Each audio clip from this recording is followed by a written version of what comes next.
Good day everyone, my name is Apostol and I will report the equity management. So, equity management,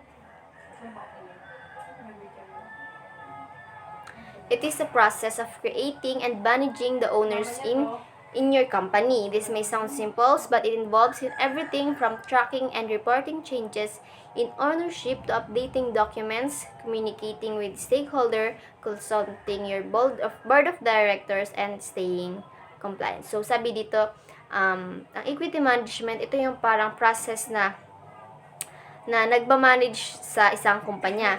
So, ito yung parang nag-i-involve siya sa from tracking tsaka pagre-report ang mga pagbabago ng ownership to update yung mga stakeholders, yung mga documents or other part of the company to consult to consult in your board of directors and staying in compliance. So, for stock registration, if a treasurer wants to sell a stock to investors, that in turn can be immediately traded by investors, then it is necessarily to file a registration statement with the Securities of Exchange Commission. So, sabi dito, kung yung treasurer gusto niyang ibenta yung stocks niya sa ibang investor, kailangan niya tong stock registration para may trade to sa ibang investor. So, Form S1. We have the Form S1.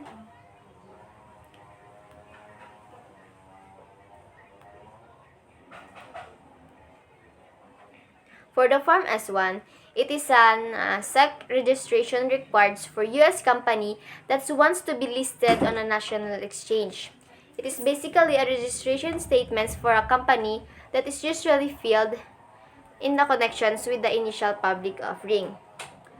So, parang sa Form S1, ito yung parang registration ng isang company kung gusto nilang makipag-cooperate or makipag-negotiate in national exchange.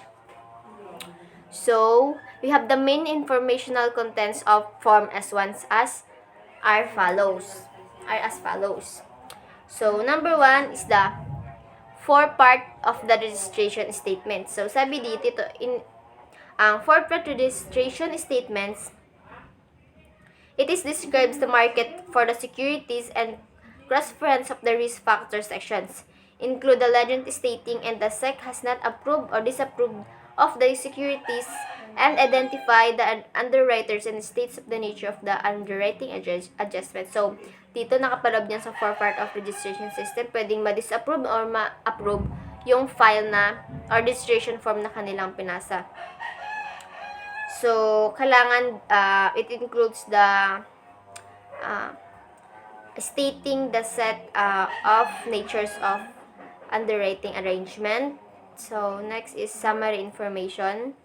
For the summary information, it is provide a summary of the prospectus contents that contains a brief overview of the key aspects of the offering, as well as contact information for the company principals, executive officers. So, sabi dito yung sa summary information, ito yung nagpo-provide ng summary ng isang prospectus contents na naglalaman ng mga overview ng key aspect ng isang company or contact na nagpo-provide ng mga contact ng isang company or important informations in the company. So, risk factor.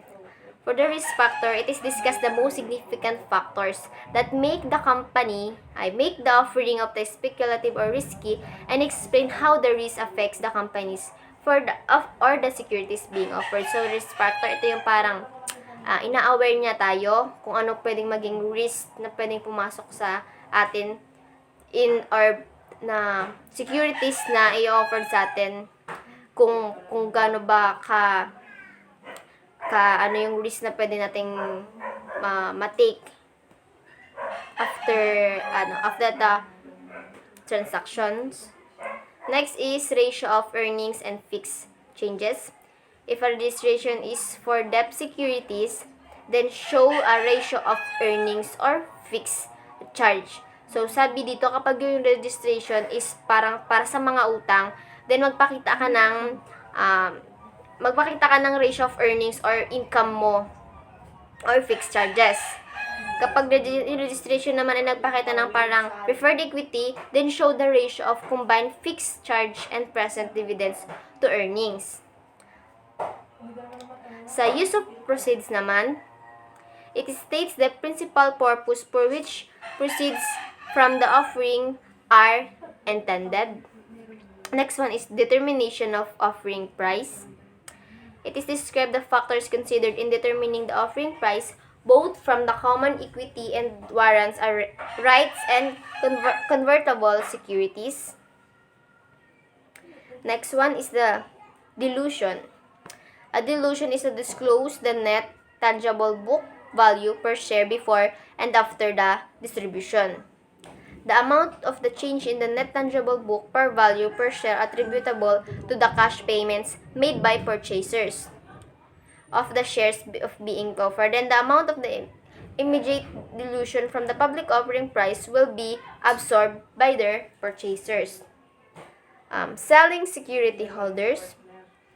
For those securities of being sold for the account of another security holder, name each security holder, as well as each person's relationship with the company within the past 3 years and the before and after ownership percentage of each security holder. So, sabi dito para sa mga securities na nabenta na sa other security holder, kailangan naka-include doon yung parang kung ano yung relationship na nagbenta sa'yo ng security, katunayan na talagang sa kanya yun. Plan of distribution. For securities offered to an underwriter, name all the underwriters involved and their relationship with the offering. So, for the plan of distribution, parang yung securities kailangan i-under mo doon yung mga relationship na ino-offer mo or naka-offer doon sa securities na binebenta mo. Also, outline a plan of distribution for any securities to be registered that are offered otherwise than through underwriters. Description of securities to be registered. For equity securities, it states that the title of a security and related rights such as voting rights, liquidation rights, and dividends rights are special terms of conversation for death. Next one is the we are for the plan of distribution, parang ito yun yan. Ay, tapos na tayo dyan. For the description of securities to be registered, for the state the title of the security, related rights such as voting rights, liquidation rights, dividend rights in terms of conversation. Ito yung more concern about the securities to be registered. For the interest of name an expert and counsel, identify an expert, any expert and counsel that are certifying, preparing the registrations, document, or providing supporting valuations. So, parang dito sila yung parang nagsicertify ng registration form na nagpo-provide or nagsusupport ng isang evaluation. For the next one is the information with respects of the registrant. So, it is a document that includes the descriptions of a business and its property or in any legal proceedings, the market price of the company's stocks, financial statements selected by special analysis. So, sabi dito sa information with respect to the registrant. It is an analysis of several ownership and the governance issuers. Next one is the material changes. So, for material changes, it describes the material changes that have occurred since the company last filed annual or quarterly report. It focuses on the material changes that occurred the company's last filed annual or quarterly report. Other expenses of issuance and distribution, and itemize the expenses incurred in the connection with the issuance and distribution of the securities to be registered. Indemnifications of directors and officers. Note that the effect of any arrangement for the under which the company's directors and officers are insured or indemnified against liability. Present sales of unregistered securities. And last is the exhibit and financial statement schedules. So, next one is the form of S3. For the form of S3, it is a registration statements that can be used by reporting company issuers that meet certain company and transactions eligibility requirement established by the SEC. The Form S3 consists primarily of information about the specific security offering. So, ang Form S3, ito yung parang nagko-contain ng informations about the specific security that you offer or that they offer.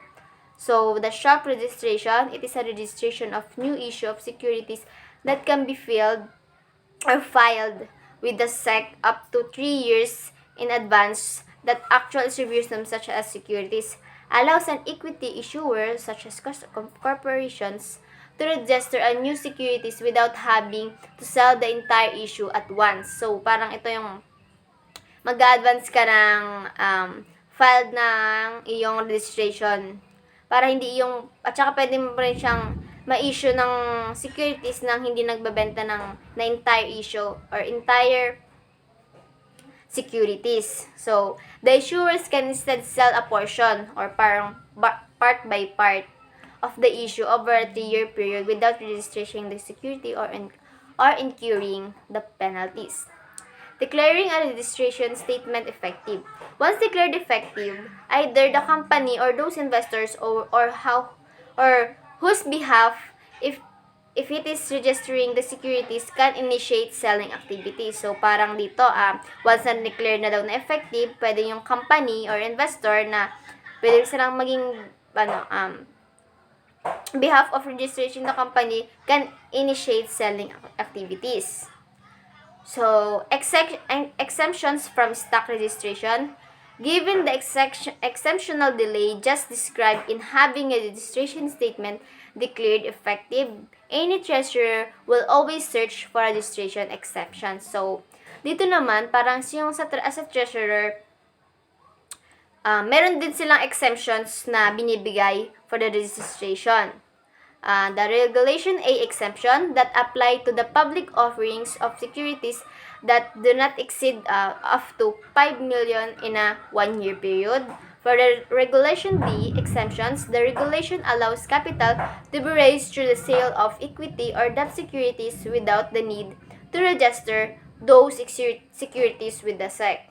So, for the accounting for stock sales, the original intent for using a par value was to ensure that the residual amount of funding was contributed to the company and which could not be removed from it until dissolution of the corporate entity. So, equity-related controls. For the equity-related controls, we have there are numbers of controls that should be used during the process of selling equity to the investment community. So, sabi dito, meron yung ginagamit ng control sa paggamit or pag-use or paggamit ng process ng pagbenta ng equity sa ibang investment. So, ito yung parang controls na yun. Number 1 is General Stock Sale Controls. Sa General Stock Sales Controls, nakapakaloob dyan yung verify available authorized shares, verify board authorization, have a due diligence officers review all SEC filings, verify contents of securities authorization letter. Next one is the control specific to regulation na stock sales. We have the review disqualification provisions, submit test the waters documents to the council, verify termination of the test waters documentation, control release of offering circular, submit advertising to council, specify an escrow cap, update operating circular, ensure that Form 2 to A is filled. Next one is the controls in wait. Yan. Next one is the controls of specific regulation of the stock sales. We have the review of going subscription agreement, review received subscription agreement, review investment qualification certificate, verify cash receipt, and ensure that the Form D is filled.